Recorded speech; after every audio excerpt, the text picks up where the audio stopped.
पहला organic molecule P क्रेसॉल दिया हुआ है। पी क्रेसॉल दरअसल फिनोल का एक डेरिवेटिव है। इसमें एक बेसिक बेंजीन रिंग होता है और उसके साथ एक OH ग्रुप लगा हुआ होता है और एक CH3 ग्रुप लगा हुआ होता है।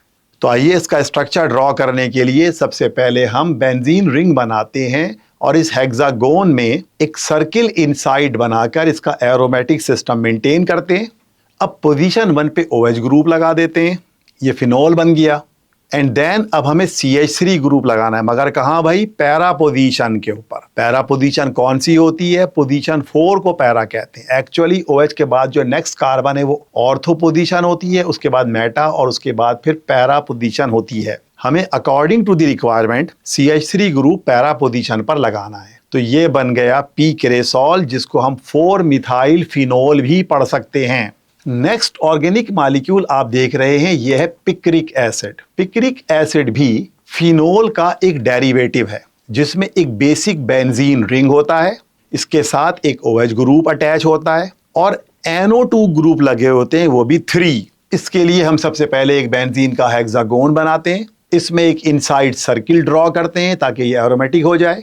अब हमें OH ग्रुप अटैच करना है। हमने देखिए जी पोजीशन 1 पे OH ग्रुप बना दिया, ये फिनोल बन गया। उसके बाद हमें NO2 ग्रुप लगाने हैं। कौन सी पोजीशन पे? पोजीशन 2 पे, 4 पे और 6 पर। तो ये OH के बाद जो नेक्स्ट पोजीशन है 2 है, फिर 3 है, 4 है, 5 है और 6 है। और हमें NO2 ग्रुप लगाना कहाँ है?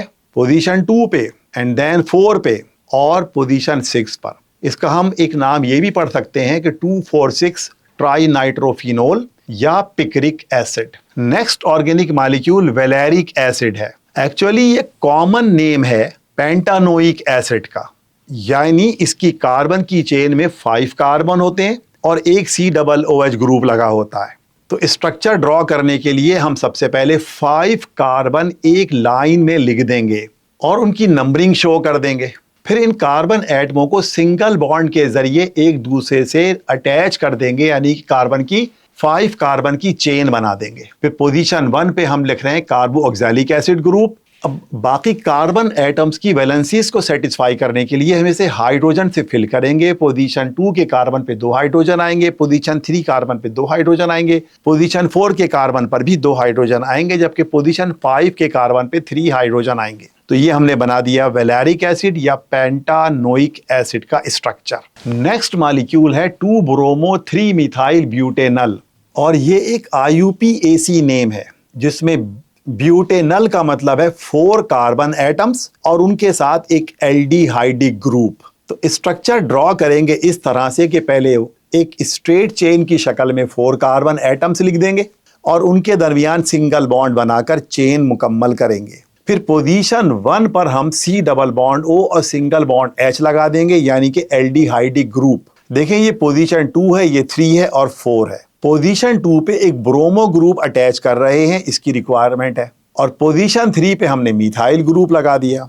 ये बेसिक स्ट्रक्चर तो हमने बना दिया। अब आखिरी काम रह गया है कि कार्बन की वैलेंसी सेटिस्फाई करनी है। तो पोजीशन 2 पे 1 हाइड्रोजन आना चाहिए, पोजीशन 3 पर भी 1 हाइड्रोजन और पोजीशन 4 पर 3 हाइड्रोजन आएंगे। ये बन गया 2-ब्रोमो-3 मिथाइल ब्यूटेनल का स्ट्रक्चर। नेक्स्ट स्ट्रक्चर है नियोपेंटाइल अल्कोहल। ये एक कॉमन नेम है।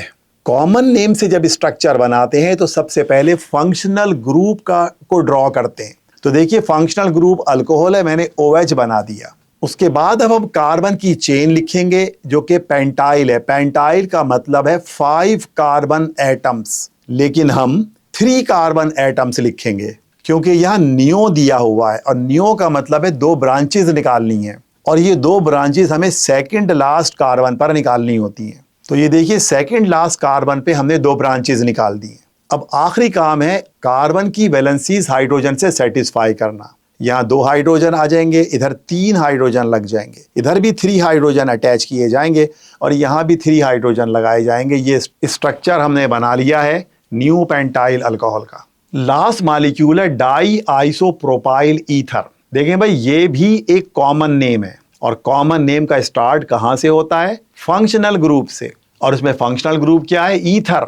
ईथर का O हमने प्लेस कर दिया। उसके बाद हमने एक साइड पर आइसोप्रोपाइल का स्ट्रक्चर बना दिया, दूसरी साइड पर भी हम आइसोप्रोपाइल का स्ट्रक्चर बना देते हैं। आइसोप्रोपाइल का मतलब होता है 3 कार्बन वाला अल्काइल जिसमें एक ब्रांच लगी हुई हो। तो दोनों साइड पर ये सिचुएशन आप देख रहे हैं और बीच पे ईथर ग्रुप लगा हुआ है। अब आखिरी काम है इसमें हाइड्रोजन से वैलेंसीज को सेटिस्फाई करना। तो इस कार्बन के साथ 1 हाइड्रोजन आएगा, यहाँ 3 हाइड्रोजन लगेंगे, इधर भी 3 हाइड्रोजन लगेंगे। इस कार्बन के साथ 3 हाइड्रोजन अटैच होंगे, इस कार्बन के साथ भी 3 हाइड्रोजन अटैच होंगे और यहाँ हम 1 हाइड्रोजन लगा देंगे। ये बन गया स्ट्रक्चर डाई आइसोप्रोपाइल ईथर का। आई होप आपने 2018 के इन स्ट्रक्चर को अच्छा सा अंडरस्टैंड करा होगा। Thank you for watching.